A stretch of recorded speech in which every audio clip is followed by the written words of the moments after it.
pagi pemirsa, apa kabar Anda di hari ini? Senang sekali saya Cynthia Delima dan Berita Papua hari ini. Kami dapat kembali menjumpai Anda dengan sejumlah informasi penting dan menarik yang akan kami hadirkan untuk Anda. Dan berikut kami hadirkan 3 di antaranya.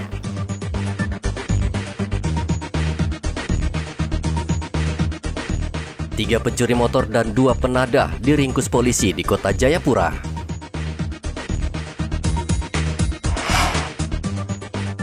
Pencarian korban tenggelam di Muara Wigiwia Mimika di stop.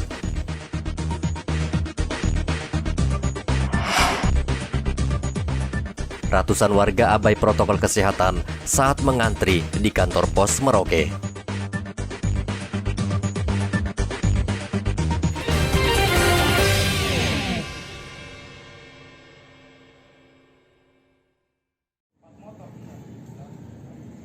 Polisi meringkus 3 pencuri motor serta 2 penadah yang beroperasi di Kota Jayapura, khususnya di distrik Jayapura Selatan. Kawanan ini cukup profesional dan beraksi bersama-sama. Mereka sudah lama diincar polisi karena meresahkan warga. Mereka ditangkap setelah salah satu pelaku diringkus. Dari pengakuan pelaku, polisi akhirnya menangkap 4 pelaku lain. Polisi juga berhasil menyita 8 sepeda motor hasil curian. Berawal mulanya dengan adanya laporan masyarakat bahwa ada kendaraannya yang hilang, sehingga dari tim Reskrim Polsekta Jayapura Selatan langsung ke lapangan untuk penyelidikan. Setelah beberapa waktu kemudian ditemukanlah 3 orang tersangka yang diduga melakukan tindak pidana curanmor, dan kita bawa ke Polsek Jaksel dan kita kembangkan sehingga ketiga tersangka ini kita tunjukkan tempat-tempat di mana mereka menyembunyikan barang bukti tersebut, dan kita temukan ada sekitar 8 unit kendaraan bermotor yang kita amankan di Polsek Jaksel. Ketiga pencuri terancam hukuman 9 tahun penjara, sementara 2 penadah terancam hukuman penjara 4 tahun. Polisi juga masih mengembangkan kasus ini karena tidak menutup kemungkinan kawanan ini sudah lama malang melintang dan mencuri puluhan sepeda motor. Hendra melaporkan dari Kota Jayapura, Papua.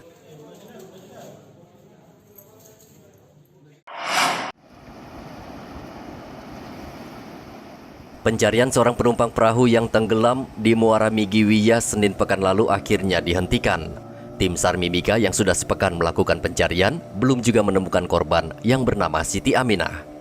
Selama pencarian, tim SAR gabungan bersama relawan dan warga sudah memperluas pencarian hingga ke wilayah barat karena diperkirakan korban terseret hingga ke tengah laut.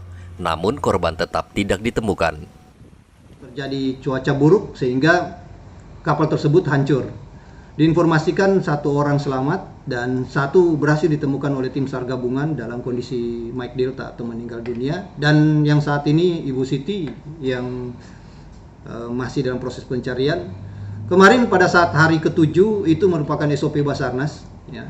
Kita sudah berupaya, bahkan anggota sempat bivak atau bermalam di daerah tidak jauh dari lokasi tersebut dengan harapan jika ada tanda-tanda atau ada informasi dari masyarakat, Basarnas cukup dekat dengan masyarakat, ada di lokasi.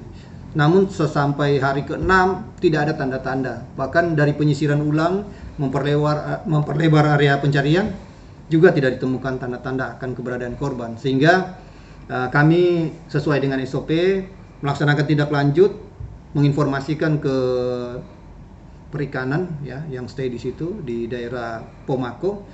Jika melihat tanda-tanda tolong diinformasikan ke Basarnas. Begitu juga kami berkoordinasi dengan pihak keluarga korban atau dari rekan-rekan sesama mungkin paguyuban ya, suku tertentu, dan mereka juga sudah menyampaikan terima kasih banyak, dan kami atas nama ya keluarga besar kantor SAR Timika turut berduka cita atas kejadian tersebut.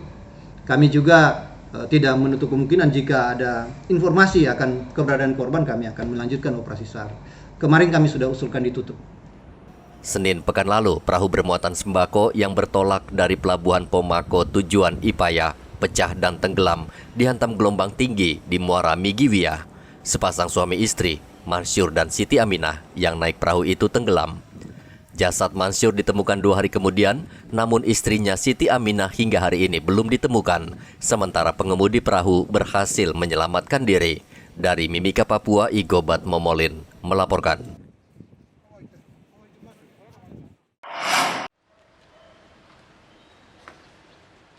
Kepolisian daerah Papua menggelar operasi keselamatan Kartens tahun 2022 yang akan digelar selama 14 hari. Dimulainya operasi keselamatan Kartens ditandai dengan penyematan pita kepada personel yang bertugas oleh Wakapolda Papua di halaman Mapolda Selasa kemarin. Wakapolda Papua Brigjen Eko Sudarto mengatakan, operasi ini dilakukan dalam rangka menciptakan rasa aman menjelang Hari Raya Idul Fitri di tengah masa pandemi. 1 sampai dengan 14 Maret 2022, yaitu menciptakan kondisi keamanan, keselamatan, ketertiban, kelancaran lalu lintas atau sering disingkat dengan Kamsel Tipcar-Lantas menjelang Hari Raya Idul Fitri 1443 Hijriah. Apel gelar pasukan ini dilaksanakan dalam situasi di tengah pandemi Coronavirus Disease 2019 atau COVID-19, serta untuk mengetahui sejauh mana kesiapan personil maupun sarana pendukung lainnya, sehingga kegiatan operasi dapat berjalan dengan optimal dan dapat berhasil sesuai dengan tujuan serta sasaran yang telah ditetapkan. Data Direktorat Lalu Lintas Polda Papua selama tahun 2020 menilang 106 kasus pelanggaran. Pada tahun 2021, sebanyak 245 kasus atau ada kenaikan 131%. Sementara itu di Merauke, ratusan polisi dan tentara juga mengikuti apel gabungan operasi keselamatan Kartens di halaman Mapolres. Kasat Lantas Polres Merauke AKP Dian Novita mengatakan, fokus pengamanan dalam operasi ini mulai dari pemeriksaan kelengkapan kendaraan hingga penerapan protokol kesehatan saat berkendara. Lebih mengutamakan sosialisasi ya terkait keselamatan, tetapi juga di dalamnya tetap ada penindakan terhadap 7 sasaran yang berpotensi mengakibatkan terjadinya kecelakaan ataupun fatalitas kecelakaan. Apa saja itu Bu Kasat yang 7 itu? Salah satunya overdimensi, terus yang tidak menggunakan HP pada saat berkendara, melawan arus, tidak menggunakan helm, terkait kelengkapan berkendara seperti spion. Ya, selesai. Bu Kasat, ini kan di masih pandemi ya, kira-kira bagaimana tata cara untuk melakukan operasi ini agar bisa semuanya terlindungi?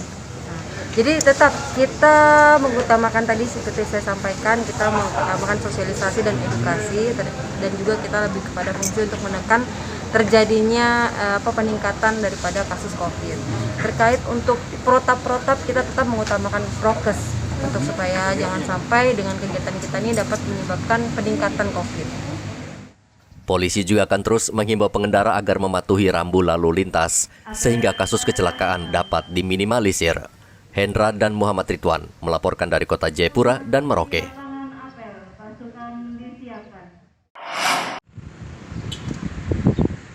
Satuan Lalu Lintas Polres Merauke hingga kini belum mendapatkan perintah untuk memberlakukan kartu BPJS Kesehatan sebagai salah satu syarat dalam pembuatan dan perpanjangan SIM. Namun bila kebijakan tersebut jika diberlakukan, polisi harus siap menjalankannya. Jadi kita di wilayah belum ada instruksi langsung dari pimpinan tertinggi kami di Korlantas atau Sakorlantas terkait untuk pengurusan pelayanan di lalu lintas. Jadi saat ini kita masih seperti biasa tidak menggunakan BPJS. Tapi kalau seandainya memang toh itu nanti akan diberlakukan, seperti apa kesiapan Lantas Polres Merauke, Pak? Kita siap melaksanakan kebijakan pimpinan. Kalau memang ada perintah untuk melaksanakan, kita laksanakan. Tetapi terlebih dahulu pasti kita mendahulukan dengan sosialisasi, supaya jangan sampai masyarakat menjadi merugikan masyarakat dalam artian mau mengurus sesuatu karena belum lengkap harus bolak-balik. Pemerintah telah mengeluarkan instruksi Presiden nomor 1 tahun 2022 tentang optimalisasi pelaksanaan jaminan kesehatan nasional. Inpres tersebut mewajibkan seseorang untuk menunjukkan kartu BPJS Kesehatan baik untuk membuat SIM, SKCK, ibadah haji, hingga jual beli tanah. Namun impres tersebut menuai kritik dari berbagai kalangan karena dianggap justru memberatkan warga karena tidak semua orang memiliki kartu atau sanggup membayar iuran BPJS Kesehatan. Muhammad Ridwan melaporkan dari Merauke, Papua.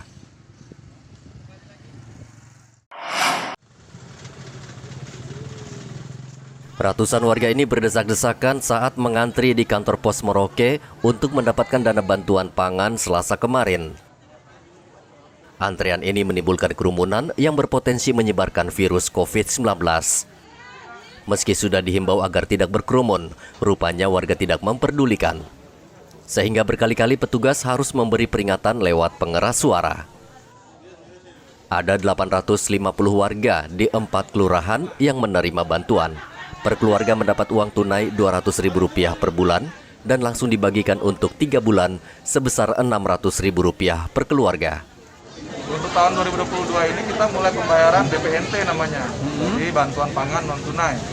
Nah, untuk hari ini kita membayar untuk 4 kelurahan, 85, Seringgunjaya, Karangindah, sama Wasur. Berapa jiwa semua itu, Pak?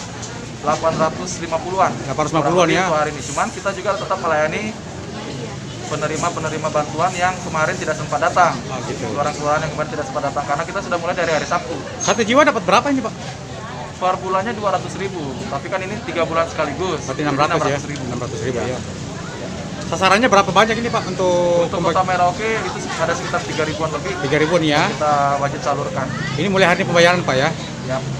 Pak, ini kan banyak bergerombol, berkerumun. Nah, gimana upaya dari kantor pos sendiri untuk hari ini? Jadi untuk upaya teknisnya ini kita lagi ngubungin agar kursinya disediakan lebih banyak. Nah, untuk yang di kitanya sendiri kita cetak danom. Yang bikin lama kan ini proses verifikasi sebenarnya. Jadi kita cetak danom lagi. Sementara lagi percetakan kita tambah lagi 2 meja lagi untuk verifikasi biar lebih cepat terserah.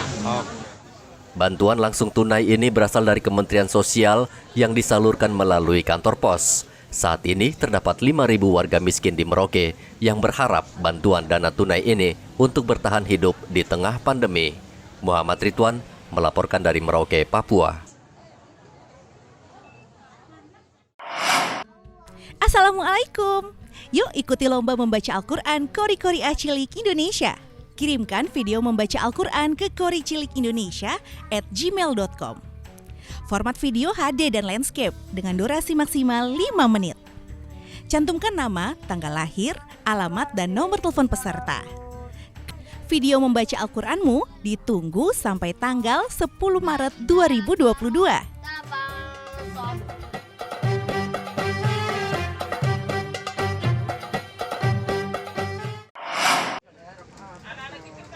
Dinas Kesehatan Merauke bersama Polri dan TNI terus menggencarkan vaksinasi ketiga atau booster. Vaksinasi gencar dilakukan karena baru 4.000 warga yang mendapat vaksin ketiga dari target 160.000 warga. Kepala Dinas Kesehatan Merauke Dr. Neville Muskita mengatakan jenjang waktu antara vaksin kedua dan ketiga adalah 6 bulan, sehingga warga belum bisa divaksin langsung sebelum tenggat waktu yang ditentukan. Kalau dengan total sasaran kita ya masih baru sekitar 4.000 ya, kalau 4.000-an lebih yang ada dosis booster. Ya, dari sasarannya berapa, Dok, itu? Ya. Sasarannya namanya berapa? Booster berarti kan sasarannya sesuai dengan yang awal. Oh gitu. Iya. Tapi memang sementara ini sudah gencar dilakukan, Dok. Artinya warga yang mau booster itu. Iya. Dosis yang sudah mendapatkan dosis pertama dan dosis kedua sekarang kan dianjurkan untuk dapat dosis ketiga, tapi kan belum untuk semua populasi. Jadi masih disarankan untuk yang terutama yang lansia dan yang punya komorbid, ya. Tapi kan sekarang juga masyarakat umum silakan yang memang sudah eligible untuk dilakukan booster juga kita layani. Vaksinasi kedua di Merauke sudah mencapai 90% lebih atau sudah 110.000 warga yang divaksin dari target 124.000 warga.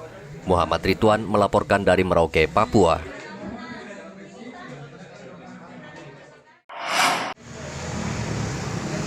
Harga gas LPG ukuran 12 kg di Merauke saat ini masih stabil, meski harga di Pulau Jawa sudah resmi naik. LPG ukuran 12 kg saat ini masih dijual dengan harga lama yakni Rp285.000. Di Papua, selama ini memang tidak dijual LPG subsidi ukuran 3 kg. Yang dijual hanya LPG berukuran 12 kg. Distributor penjualan gas LPG di Merauke menuturkan belum mendapat pemberitahuan dari pemasok terkait kenaikan harga LPG. LPG tabung 12 kilo sekarang dijual berapa deh? Harga untuk penukaran 289. Nah, itu belum ada kenaikan ya? Sementara kami belum ada penyampaian ya? dari kantor. Itu turun ya kayaknya ya? Iya. Turun berapa ribu itu? 6.000-an. 6.000. Tapi sekarang untuk stoknya cukup banyak. Stoknya banyak. Di sini yang dijual berapa kilo aja deh? 12 kilo sama 5,5. 5,5. Kalau yang 5,5 berapa? 5,5 137. 137 ya? Ya. Oke. Warga Merauke belum terlalu banyak yang menggunakan gas LPG. Sebagian besar masih menggunakan minyak tanah, sehingga kenaikan harga LPG tidak banyak berpengaruh terhadap perekonomian warga. Muhammad Ridwan melaporkan dari Merauke, Papua. Pemerintah Papua membentuk tim hukum dan advokasi gubernur untuk keadilan demokrasi dan HAM di Papua. Tim inti beranggotakan 3 orang, yakni Ketua Tim Saur Siagian, dan 2 anggota adalah Stefanus Roy Rening dan Usman Hamid. Pembentukan tim hukum ini karena di masa akhir jabatan Gubernur Papua Lukas NMB pada April 2023 mendatang, Pemprov mendapat tekanan terkait pelanggaran hukum, termasuk dari PBB yang mempersoalkan pengungsian dan kekerasan di Papua. Bapak Gubernur secara resmi menunjuk tim kuasa hukum Pemda Provinsi Papua. Karena akhir-akhir ini Bapak Ibu Bapak Media juga kita ketahui bersama bagaimana maraknya penekanan, intimidasi luar biasa. Dan kita tahu gubernur-gubernur yang lain di seluruh Indonesia bisa tidur nyenyak, bisa happy, tapi gubernur kita ini luar biasa. Padahal beliau sendiri itu jadi sejak wakil bupati sampai hari ini hampir 20 tahun itu dia menjabat kepala daerah. Tapi masih juga negara masih ragukan Gubernur Papua. Ketua Tim Hukum Saur Siagian prihatin atas tekanan dan ancaman kriminalisasi yang dihadapi Pemprov Papua, khususnya Gubernur Lukas NMB. Ia akan berusaha memberikan jaminan hukum karena tidak ada satupun institusi di negara ini bisa menyalahgunakan kekuasaan. Karena beberapa peristiwa yang terakhir ini terjadi kepada Bapak Gubernur,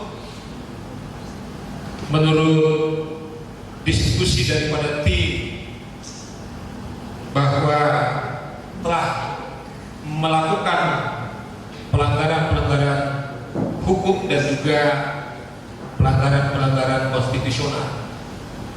Nah, oleh karena itu Bapak Ibu, Pak Gubernur meminta kami supaya memberitakan secara terbuka atas tim ini, karena memang tim ini dibentuk untuk salah satu ajas yang akan kami lakukan adalah akuntabel. Gubernur Lukas NMB sebelumnya pernah membentuk tim kemanusiaan kasus kekerasan terhadap tokoh agama di Intan Jaya, khususnya pembunuhan pendeta Yeremia Zanambani. Menurut Saur, Lukas NMB telah menunjukkan komitmen terhadap konstitusi, dan sebaliknya, gubernur juga memiliki hak konstitusi yang tidak boleh diintervensi siapapun. Hendra melaporkan dari Kota Jayapura, Papua. Assalamualaikum. Yuk ikuti lomba membaca Al-Quran Kori Kori Cilik Indonesia. Kirimkan video membaca Al-Quran ke koricilikindonesia@gmail.com. Format video HD dan landscape dengan durasi maksimal 5 menit. Cantumkan nama, tanggal lahir, alamat, dan nomor telepon peserta. Video membaca Al-Quranmu ditunggu sampai tanggal 10 Maret 2022.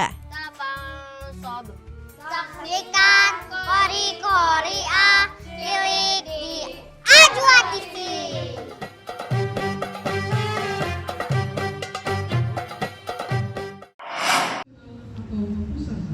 Peringatan HUT ke-50 Basarnas berlangsung serentak di seluruh Indonesia pada Selasa kemarin.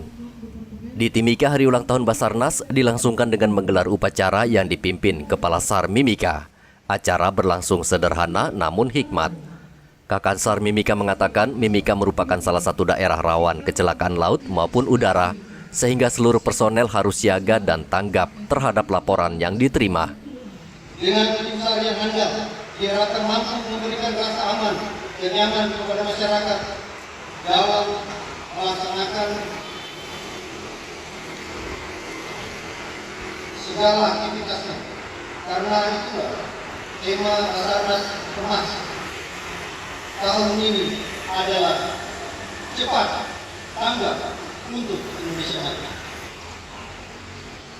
Bapak Presiden Joko Widodo saat membuka rapat kerja nasional Basarnas tahun 2022, beberapa waktu yang mengapresiasi kinerja Basarnas selama ini. Beliau juga memberikan pesan-pesan kepada kita semua. Di antaranya, kita harus menciptakan inovasi sesuai perkembangan teknologi kekinian. Kita juga diharuskan meningkatkan kapabilitas dan kompetensi bersama. Koordinasi intensif dan kolaborasi dengan Indonesia SAR, menggiatkan SAR preventif dan mitigasi, serta membangun budaya SAR di masyarakat. Peringatan HUT ke-50 Basarnas kali ini digelar secara sederhana karena masih dalam pandemi. Dari Mimika, Papua, Igobat Momolin melaporkan.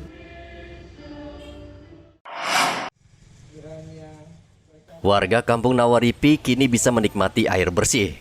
Sebuah depot air isi ulang dibangun di desa ini untuk memenuhi kebutuhan air sehari-hari.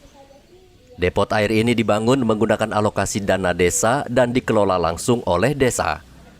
Depot air ini juga dilengkapi 2 unit sepeda motor yang digunakan untuk antar jemput air ke rumah-rumah warga. Pengelola depot air mengatakan pihaknya akan berusaha dengan baik melayani warga yang ingin membeli air di depot. Saya harap rekan-rekan memberikan support dan dukungan. Kiranya ada saran, kritik, mohon diberikan kepada kami yang dimana akan membangun untuk BUMDes ini lebih maju lagi. Air bersih di depot ini dijual dengan harga murah, yakni Rp5.000 per galon, dan langsung diantar ke rumah. Berhubung juga kita punya pencairan dana ini juga terlambat juga. Pas akhir Desember, tanggal 30 Desember baru kita bisa cair, kita punya dana ADD ini. Jadi saya minta maaf yang sebesar-besarnya kepada masyarakat, seluruh warga Nawaripi yang sebenarnya dana penyelenggaraan atau penjualan air bersih ini sudah harus dilaksanakan tahun kemarin karena ini dana dari ADD 2021. Kita terlambat dari pencairan. Jadi kita baru bisa hari ini kita bisa launching air bersih ini yang dikelola oleh BUMDes Nawaripi. Uang hasil penjualan air tersebut rencananya akan dipergunakan untuk keperluan kampung. Dari Mimika, Papua, Igobat Momolin melaporkan. Pemirsa, usai sudah perjumpaan kita dalam Berita Papua hari ini. Bersama kru yang bertugas, saya Cynthia Deli mengucapkan terima kasih atas perhatian Anda. Selamat pagi, semangat pagi, Wanyambe.